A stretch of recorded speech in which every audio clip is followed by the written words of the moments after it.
मैं माँ हूं, धरती माँ। अपनी आंखों के सामने घटने वाली घटनाओं को देखकर मेरे मन में दो प्रश्न उठे। पहला ये कि राजा का परिवार क्या होता है और उससे राजा का संबंध कैसा होना चाहिए, और दूसरा ये कि पुत्र ध्रुव की मनोकामना कब और कैसे पूरी होगी।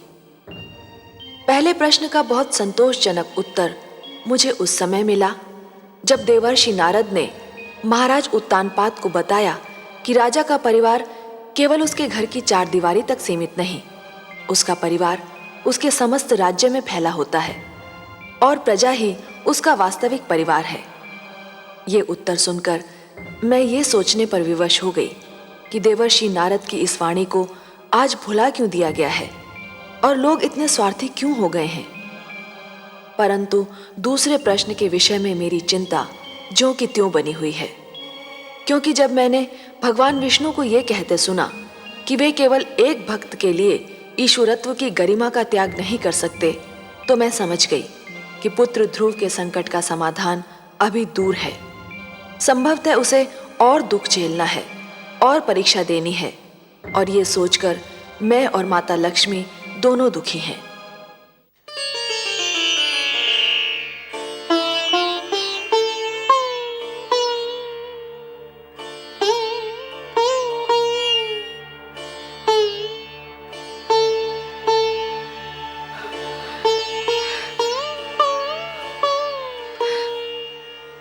हे करुणा सिंधु, हे प्रभु, न जाने क्यों मेरा मन कांप रहा है। कोई डरावना भय मेरे मन को व्याकुल कर रहा है। कहीं मेरे पुत्र के प्राण संकट में तो नहीं। हे दया सागर, इस दुखियारी माता पर दया करो। मेरे पुत्र की रक्षा करो प्रभु, मेरे पुत्र की रक्षा करो प्रभु, मेरे पुत्र की रक्षा करो।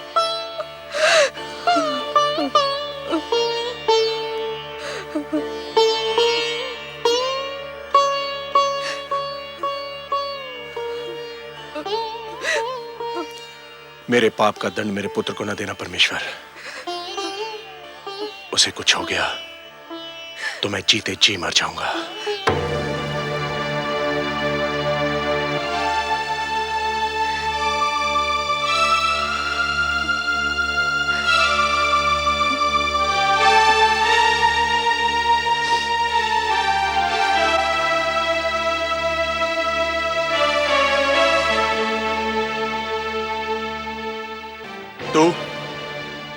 तू क्या करने आई है यहां? इसकी ममता के संसार में आग लगाकर उसके जलने का दृश्य देखने आई है? नहीं महाराज। क्या मिला तुझे हमारा सुख चैन छीनकर? धिक्कार है तुझे। चली जा, चली जा, नहीं तो मैं अपने क्रोध पर नियंत्रण नहीं रख पाऊंगा। जाने दीजिए स्वामी, जाने दीजिए। आप नहीं जानती महारानी सुनीति, यह सब इसी दुष्नारी का किया धरा है। ना ये ध्रुव को हमारी गोद से उतारती और ना हमें ये दुख भरे दिन देखने पड़ते। मैं कहता हूं चली जा, चली जा यहां से, कहीं मेरे हाथों से तेरी हत्या ना हो जाए। ऐसा मत कहिए स्वामी। सुरुचि को दोष देकर हम केवल अपने मन को बहला सकते हैं। ये तो नियति का खेल है। भाग्य में पुत्र वियोग लिखा था, सुमिल कर रहा। इसमें सुरुचि क्या करती? मैं नहीं मानता। भूल हम करते हैं और दोष हम भाग्य को देते हैं। ध्रुव सदैव इसकी आंखों में कांटे की तरह खड़कता रहा। इसी के कारण हमारा पुत्र राजमहल छोड़कर चला गया। मैं जानता हूं इसे। ये बड़ी अभिमानी है, बड़ी निर्दयी है ये। इसकी महत्वाकांक्षाओं का भी कोई अंत नहीं और इसे किसी के दुख का भी कोई ध्यान नहीं। मैं तो कहता हूं कि यदि इसका उत्तम कहीं चला जाता तो इसे पता चलता कि पुत्र वियोग क्या होता है। ये आप क्या कह रहे हैं स्वामी? दुखी होने का अर्थ ये नहीं कि कोई अपना विवेक ही खो दे। भगवान ना करे हमारा उत्तम कहीं चला जाए। वही तो इस राजभवन का कुलदीपक है। हमारा एक पुत्र तो न जाने कहां भटक रहा है। आप चाहते हैं कि हमारा दूसरा पुत्र भी हमसे दूर हो जाए?